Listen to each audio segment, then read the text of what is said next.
warahmatullahi wabarakatuh. Waalaikumsalam warahmatullahi Hadirin kiram rahimakumullah, jamaah yang dirahmati Allah Subhanahu wa taala.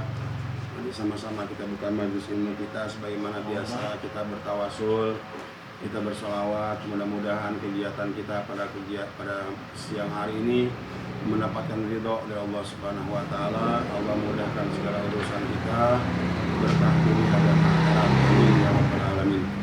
Bismillahirrahmanirrahim. Ya Rabbi bil Mustafa baligh maqasidana waghfir lana ma madha ya wasi'al karami.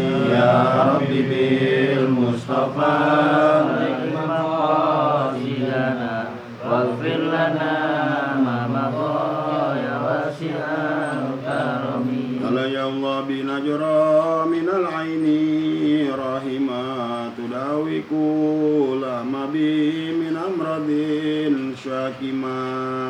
Ya Rabbi bil Mustafa baligh maqasidana waghfir lana ma madha ya wasi'al karami.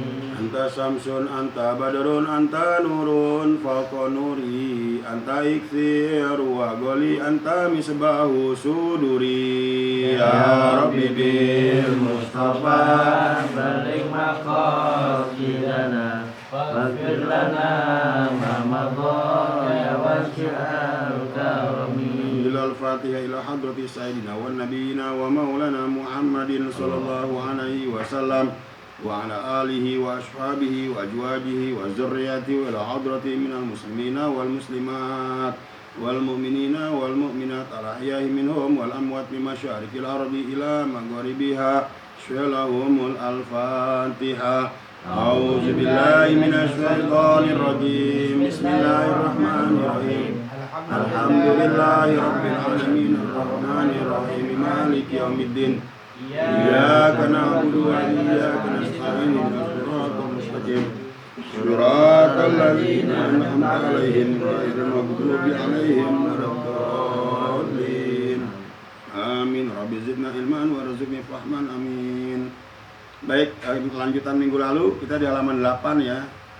Kemarin minggu lalu kita sudah menerangkan tentang hari akhir ya. Sekarang tentang takdir.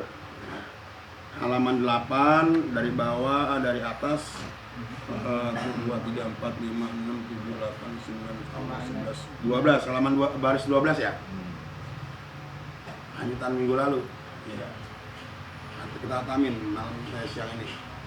Bismillahirrahmanirrahim. Bismillahirrahmanirrahim. Ma maknal imani Ma ma'nal imani bil qadari. bil qadari. Maknal imani Ma'nal imani bil qadari bil qadari huwa huwa anak takida anak takida anna anna jami'a jami'a makana makana wa ma yakunu wa ma yakunu min khairin min khairin wa syarrin wa syarrin wa naf'in wa naf'in wa durrin wa durrin bi qada'illahi bi wa qada'illahi qadarihi wa qadarihi fama sya'allahu wa ma sya'allahu kana kana wa ma lam yasha wa ma lam lam yakun. yakun Wa sallallahu wa sallallahu ala sayyidina ala sayyidina Muhammadin Muhammadin wa alihi wa alihi wa sahbihi wa sahbihi wa sallama wa sallama walhamdulillahi walhamdulillahi rabbil alamin. Rabbil alamin. Nah, baik khatam ya. Insyaallah minggu depan kita ganti kitab lagi ya. Bismillahirrahmanirrahim. Alhamdulillahi rabbil alamin wa bihi nasta'in ala umuri dunya waddin. Assalatu wassalamu ala asrafil anbiya'i wal mursalin sayyidina wa nabiyina wa maulana Muhammadin wa ala alihi wa sahbihi ajma'in, amma ba'du. Pertama sekali kita panjatkan puji syukur kehadirat Allah Subhanahu wa taala yang mana pada kesempatan siang hari ini alhamdulillah kita bisa hadir di tempat ini, di padepokan ini dalam rangka mendekatkan diri kepada Allah dengan jalurnya menuntut ilmu dan silaturahmi. Mudah-mudahan Allah berkahkan kehidupan kita, Allah lancarkan rezeki kita. Amin ya rabbal alamin.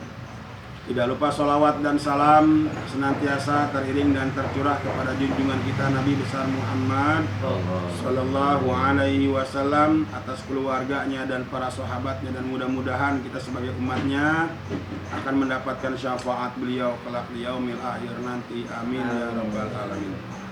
Haibal kiram jamaah yang dirahmati Allah Subhanahu Wa Taala, minggu lalu kita sudah menerangkan tentang beriman kepada hari akhir atau hari kiamat. Jadi hari kiamatlah sesuatu yang harus kita yakini kedatangannya. Lalu iman yang terakhir adalah beriman terhadap takdir. Ya. Kalau takdir kan ada dua nih, takdir baik atau takdir buruk. Ya. Mudah-mudahan kan kita pengennya takdir baik terus, kan gitu ya. Nah, jangan sampai kita mengatakan udahlah takdir ini kan gitu tanpa usaha maksimal gitu ya. Nah, sebelum saya ke sana, mengarah ke sana, saya coba terangkan bagaimana supaya takdir baik ada sama kita. Sekalipun takdir itu buruk sama kita, kita udah siap dengan sifat ketawakalan atau berserah diri, kan begitu. Karena ini nggak bisa lepas yang namanya manusia kena daripada ujian dan cobaan. Dalam surah Luqman Allah katakan, ya bunaya wasbir ala ma asobak inna zalika min ajmil umur. Sayyidina Luqman berkata kepada anaknya, wahai anakku, katanya, bersabarlah atas apa yang menimpamu, baik ujian atau cobaan. Inna zalika min ajmil umur, karena itu sesuatu yang sudah digariskan, yang udah Allah tentuin. Di setiap manusia hidup pasti ada yang namanya ujian atau cobaan. Nah, saya akan terangkan ya, namanya ikhtiar kan tidak perlu ya. Mungkin saudara semua di sini setiap hari pasti dah setiap hari megang duit, megang duit, entah itu duitnya kecil atau besar, entah itu buat beli rokok ataupun buat jajan misalkan ya. Tapi pernahkah kita mencoba-coba untuk berkomunikasi ya dengan hati kita? Duit ini apa kan gitu ya. Ternyata di duit itu ada huruf-huruf yang mengandung semangat kita untuk berikhtiar kepada Allah. Duit itu kan kalimatnya 4 ya Pak Gang ya. Hurufnya 4. D, U, I, T ya. Nah, D-nya itu yaitu doa. Artinya kalau kita pengen sukses, berkah dunia akhirat, jangan lupa ngedoa. Jangan lupa ngedoa, karena doa pun Allah yang memerintahkan. Apa kata Allah? Ud'uni astajib lakum. Mintalah kepadaku, niscaya aku kabulkan segala permohonanmu. Itu Allah yang memerintahkan kita untuk berdoa atau memohon kepada Allah. Jangan sampai kita sebagai manusia merasa sombong, merasa nggak butuh Allah. Ya, jujur Allah nggak butuh kita, tapi kita butuh Allah. Ya, nah makanya kita mohon banyak kepada Allah, berdoa banyak kepada Allah. Ya. Nah, jadi jangan pernah lepas dari doa. Kemudian punya yaitu usaha. Usaha kalau bahasa Arabnya kan ikhtiar ya. Nah, ikhtiar itu kudu kita lakukan. Sebab kenapa? Kita agama Islam nggak dianjurkan oleh agama kita cuman hanya berdoa doang tanpa usaha. Dalam ayat lain Allah katakan, Fa'ija qudiyatis sholat fantasiru fil ardi waftagu min fadlillah, kata Allah. Dan apabila kalian telah tunaikan sholat, fantasiru fil ardi, bertebaranlah di muka bumi, waftagu min fadlillah, cari keutamaan Allah. Artinya kita disuruh berikhtiar. Yang jadi pekerja pabrik silakan bekerja di pabrik, yang jadi kerja kantoran silakan bekerja di kantoran, yang dagang silakan dagang, yang jadi teknokrat silakan jadi teknokrat, jadi pejabat silakan jadi pejabat. Artinya Islam menyuruh kita berusaha atau ikhtiar. Nah, kemudian I-nya ya, I-nya itu ilmu. Kenapa saya katakan ilmu? Karena setiap usaha harus dengan ilmu, setiap ikhtiar harus dengan ilmu. Seorang dokter ya, ketika dia mau mengobati orang, dia harus punya ilmu untuk mengobati orang. Jangan sampai malpraktek kan begitu. Bahkan seorang ahli bangunan ya, yang bangun rumah, itu dia mesti punya ilmu ya untuk bangun rumah. Jangan sampai takaran pasir itu kalah sama takaran semen gitu ya. Harus ada ilmunya ya. Bagaimana bikin coran, bagaimana bikin beton gitu ya. Nah, jadi ikhtiar apapun harus dengan ilmu ya. Yang di pabrik jalanin mesin kan ada ilmunya, nggak bisa main jalan-jalanin aja kan gitu ya. Nah, ngajar juga ada ilmunya ya. Nah, jadi kalau kita ingin sukses ya, berkah harus punya ilmu ya. Nah, makanya jangan pernah kita putus belajar, jangan pernah kita putus untuk menuntut ilmu apapun selama itu bermanfaat untuk kita, untuk manusia, untuk agama, silakan dicari ya. Ustaz, ilmu dunia boleh nggak kita tuntut setinggi-tingginya? Boleh ya. Ilmu akhirat apalagi kan gitu ya. Kita di dunia ya, kalau ingin kita bahagia tuntut ilmu dunia. Ilmu dunia kan seperti sekolah SD, SMP kan gitu ya. Tentu kalau misalkan pendidikannya lebih tinggi, mungkin kerjanya lebih enak kan gitu ya. Kalau ilmu akhirat kan nggak mungkin belajar matematika atau SBB gitu ya, SPB dulu ya, sejarah itu. Sekarang nggak ada tuh, PMP ya. Nah, jadi ilmu itu masing-masing ada faknya. Jadi intinya doa, usaha, ilmu itu nggak bisa dipisah. Nah, sekarang bagaimana? Kalau doa udah kita lakuin, kita udah sholat, bangun malam, tahajud, ya, duha nggak putus-putus, usaha udah, ya, sampai kaki jadi kepala, kepala jadi kaki, pagi-pagi pulang malam, ya. Ilmu nggak kurang-kurang, kan begitu ya. Kok hidup gini-gini aja, gitu ya. Kok hidup nggak ada perubahan. Di saat itulah yang jadi peranan T, huruf T. Apa itu huruf T? Yaitu tawakal, berserah diri kepada Allah, menyerahkan totalitas diri kita kepada Allah. Orang yang punya diri kita Allah. Allah mau bikin kita bahagia, terserah Allah. Allah mau bikin kita sungsang, terserah Allah. Ya. Allah mau bikin kita sengsara, terserah Allah. Yang penting kita udah usaha maksimal. Jangan sampai kita tanpa usaha, tanpa doa, tanpa ilmu, akhirnya kita menyalahkan Allah dan akhirnya kita menyerah pada takdir. Ya. Kenapa saya katakan menyerah pada takdir? Karena setiap takdir itu harus diimbangi juga dengan usaha. Ada orang nggak bisa baca Quran, contoh nih ya, mohon maaf, tapi dia nggak mau belajar. Akhirnya udahlah, saya mah nggak bisa, saya mah bego katanya. Tapi kagak mau ngaji gitu ya. Ada orang umpama nggak naik kelas, kayak dia pasrah, ya udahlah, biarin emang begini, nggak, saya nggak naik kelas. Tapi kagak mau belajar. Ya. Atau ada orang ya menyerah dengan penyakitnya. Saya udah lama nih sakit, ya biarin biar Allah nyembuhin. Tapi nggak mau ke dokter, nggak minum obat, nggak mau ikhtiar. Nah itu yang salah. Ya.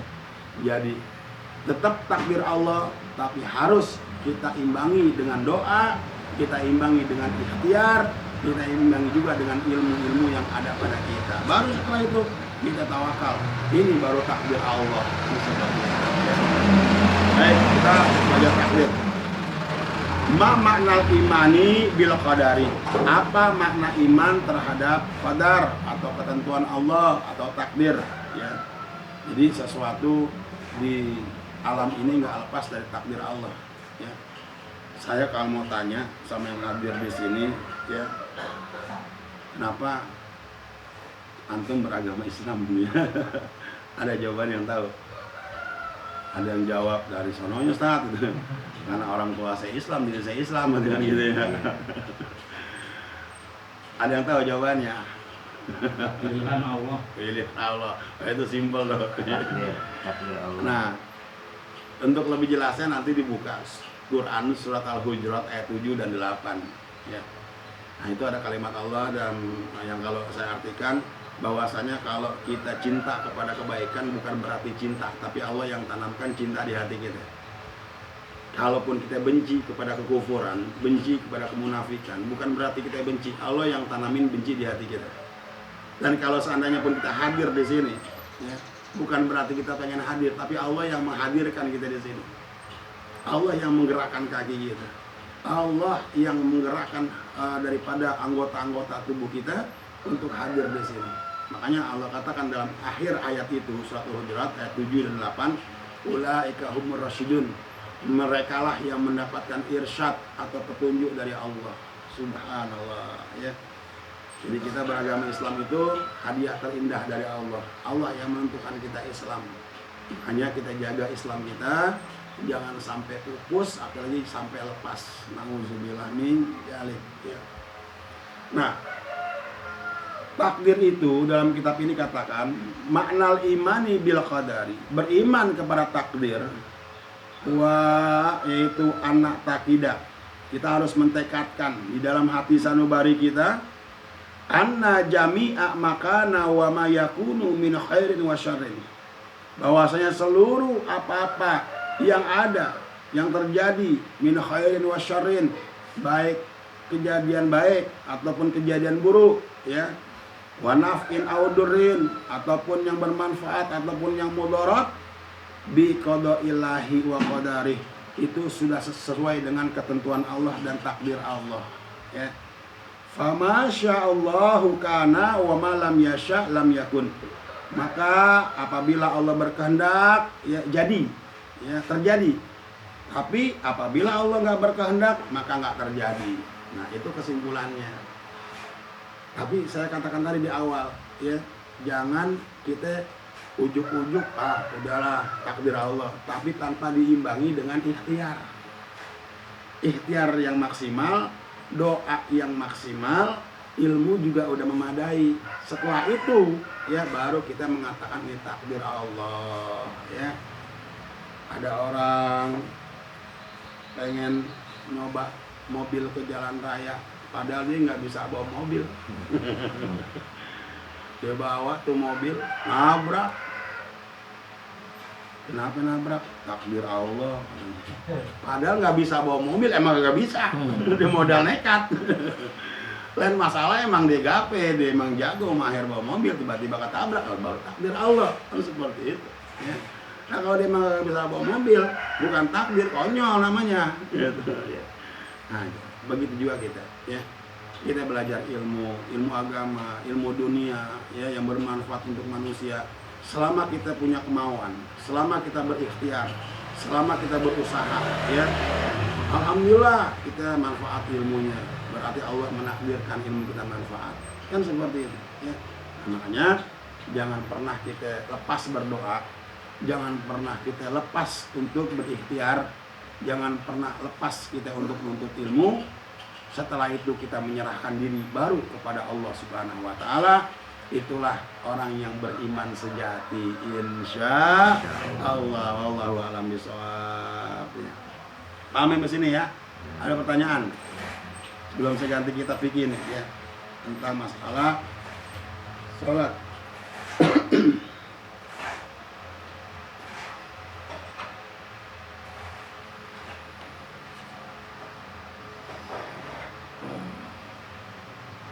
Jelas, Ustaz.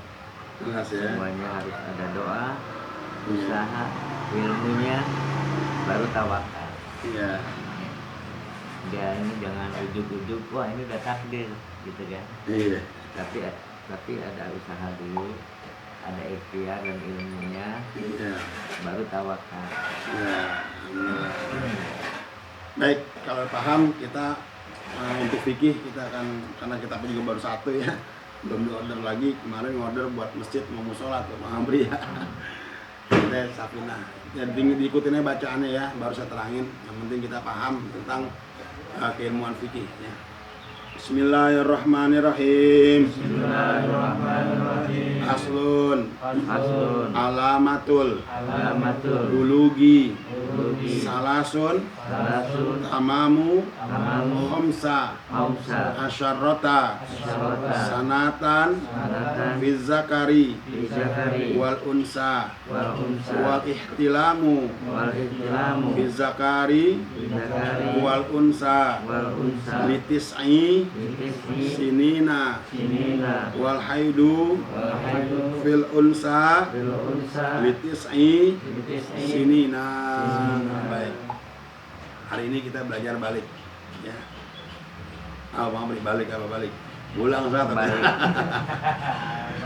Balik beda sama balik bahasa Arab ya. Kalau balik mah kita pakai K ya, balik ulang ya. Kalau balik dalam bahasa Arab tuh ya, balik kalau orang Betawi bilang balik ya. Pernah dengar nggak kisah balik ya? Istilah balik pernah dengar Pak Geng? Tanda-tanda kedewasaan. Ya. Nah, baik, kita terangkan tentang apa sih itu balik ya.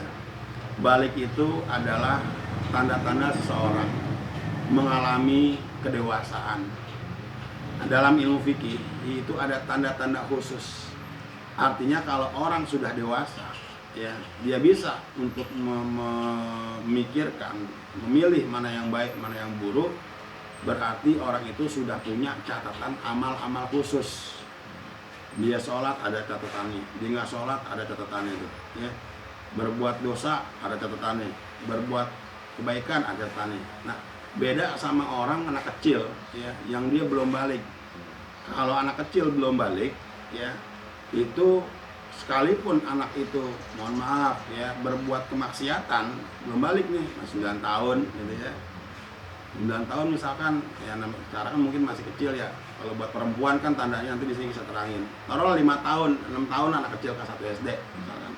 Tiba-tiba tuh anak kecil ya minum-minuman keras. Dia merasa senang nih karena ada yang manis kan gitu ya. Dia belum dosa, tuh anak kecil. Karena belum balik. Ya. Nah, lalu bagaimana menentukan orang itu balik atau belum? Ya, dalam ilmu fikih itu ada kriterianya. Di sini katakan alamatul bulugi salasun. Ciri-ciri balik itu ada 3. Kalau kita nih udah bukan balik lagi nih, bulug nih.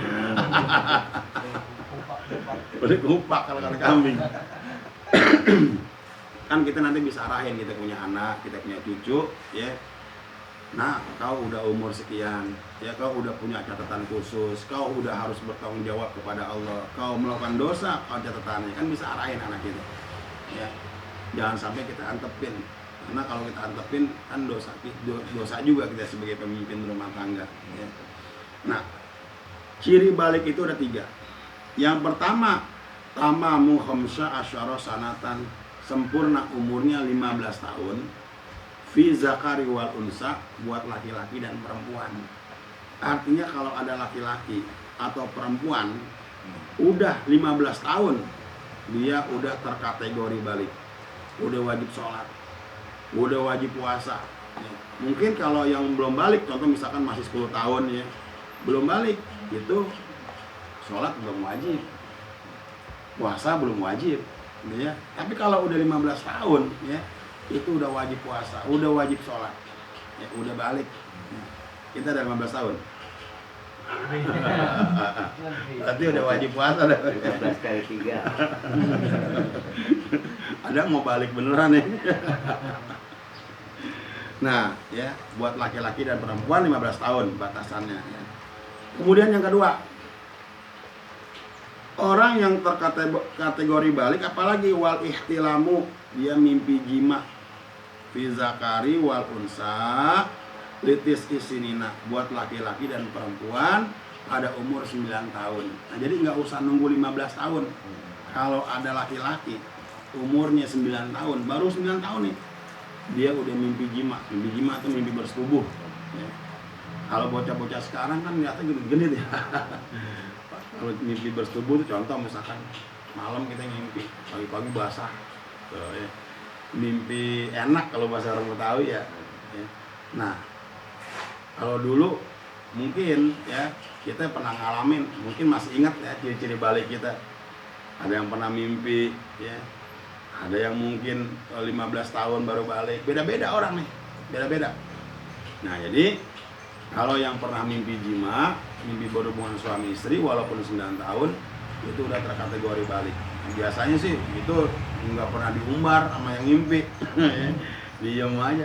Tapi ntar ciri-cirinya ada tuh, ciri kedewasaannya. Misalkan tumbuh bulu-bulu, kayak misalkan ada di kemaluannya, ya. Atau yang tadinya suaranya lembut jadi berubah.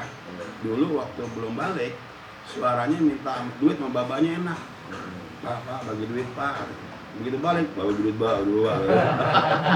Agak berat ya. Udah pecah ya. Kalau kata Mutawi udah pecah soal tong katanya.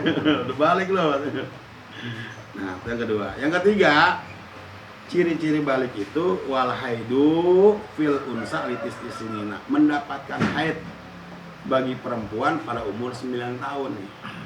Jadi perempuan nggak usah nunggu 15 tahun untuk dapat kategori balik. Dia baru 9 tahun aja.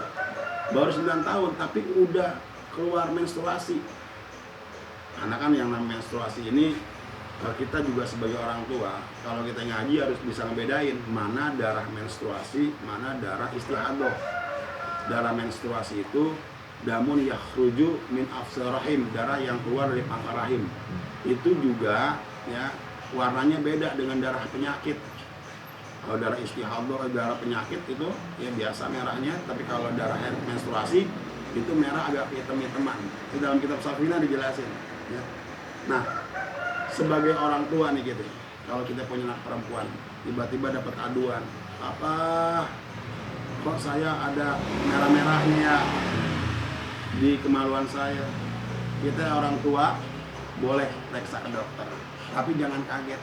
Mungkin anak kita udah mau balik, mungkin anak kita udah mau dewasa, walaupun 9 tahun. Periksa ke dokter silakan, mungkin ada gejala lain, tapi kita juga jangan kaget. Kalau misalkan kita lihat nih, oh darahnya darah haid, tanya deh mamanya, ma ini darah haid. Oh iya, si Putri udah haid Pak, udah dewasa Pak si Putri, kan gitu ya. Udah dah, arahin buat sholat, arahin buat dia jaga-jaga diri, pakein dia jilbab, pakein dia yang nutupin aurat, jangan diumbar, kan gitu. Ya. Jangan kita sebagai orang tua punya anak perempuan, kita nggak tahu. Ya, kadang-kadang kita nggak peduli, anak keluar malam pulang pagi, ya, kita nggak peduli. Nah makanya dengan berkumpulnya ini kita saling nasihatin, ya buat diri saya juga, saya punya anak perempuan, ya mungkin yang lain juga punya seperti itu ya. Jaga keluarga kita, jaga anak-anak kita, jangan sampai mereka melakukan hal-hal yang negatif di luaran. Allah Subhanahu wa Ta'ala mengatakan dalam Al-Quran, ya ayyuhallazina amanu qu anfusakum wa ahlikum nara, kata Allah. Hai orang-orang yang beriman, jagalah dirimu dan keluargamu dari api neraka. Jadi jangan sampai kita enak-enak ngaji di sini, kemudian anak-anak kita berbuat kemunkaran, kita antepin aja, kita diemin aja, ya. Nah kita juga nanti akan tanggung jawab di hadapan Allah Subhanahu wa Ta'ala, ya. Semua akan ada balasannya, semua akan ada perhitungannya nanti, ya. Mudah-mudahan kajian yang singkat ini berkenan dengan balik, bisa kita pahami untuk lebih takwa kepada Allah, lebih memahami ilmu Allah. Amin ya rabbal alamin. Wallahu a'lam bishawab. Bismillahirrahmanirrahim. Astagfirullahaladzim. Allahumma sholli ala sayyidina Muhammad wa ala ali sayyidina Muhammad. Allahumma anfa'na bima 'allamtana ya Allah bi barakati sayyidina Muhammadin sallallahu alaihi wasallam. Allahumma rabbana atina fid dunya hasanah wa fil akhirati hasanah wa qina adzabannar. Walhamdulillahirabbil alamin. Wa afu minkum. Assalamualaikum warahmatullahi wabarakatuh. Waalaikumsalam warahmatullahi. Minum dulu Pak, silakan. Dok, kopinya tuh. Saya masak air dulu ya. Iya, ini kopi siap. belum mati.